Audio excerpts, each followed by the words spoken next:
कभी आपको भी ऐसा लगा है कि आप कुछ और बन सकते थे, लेकिन किसी और के कहने पर आपने अपने रास्ते बदल लिए? जंगल के एक कोने में एक छोटी चिड़िया रहती थी। नाम था नन्ही। वो चिड़िया बाकी सबसे अलग थी। उसकी आंखों में एक चमक थी, जैसे वो उस पेड़ से कहीं दूर, कहीं ऊंचा देख रही हो। वो अक्सर पूछती, हम हर दिन यही उड़ते हैं, बस तालाब, जामुन का पेड़ और वापस घोंसला। क्या जंगल के बाहर कुछ नहीं है? उसके झुंड की बुजुर्ग चिड़िया बोली, बाहर की दुनिया आसान नहीं है नन्ही। वहां शिकारी हैं जो सिर्फ पंख नहीं, सपने तोड़ देते हैं।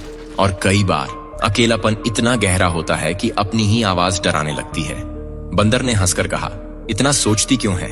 उड़ तो सकती है, लेकिन क्या लौट भी पाएगी? नन्ही चुप रही, लेकिन उसके भीतर कुछ लगातार बोल रहा था, अगर मैं नहीं गई तो मैं कभी जान नहीं पाऊंगी कि मैं क्या हूं। और एक सुबह जब सब सो रहे थे, वो उड़ गई, बिना बताए, बिना रुके। ऊंचाई जैसी उसने कभी महसूस नहीं की थी।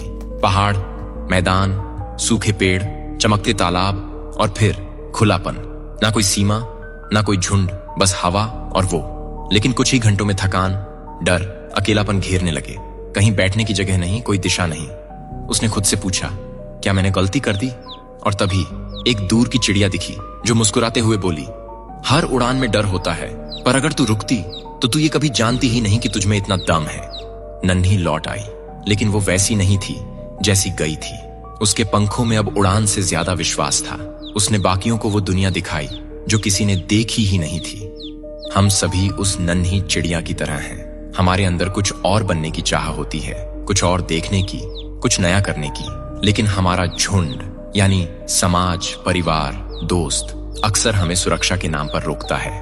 और ये रोक बुरी नहीं होती, लेकिन अगर हम कभी उड़ान ही ना भरें तो हम कभी जान ही नहीं पाएंगे कि हम उड़ सकते थे। जो डर से बाहर निकलता है वही असली दुनिया देखता है, और जो लौटता है वो सिर्फ अपने लिए नहीं बल्कि सबको नई सोच देने के लिए लौटता है।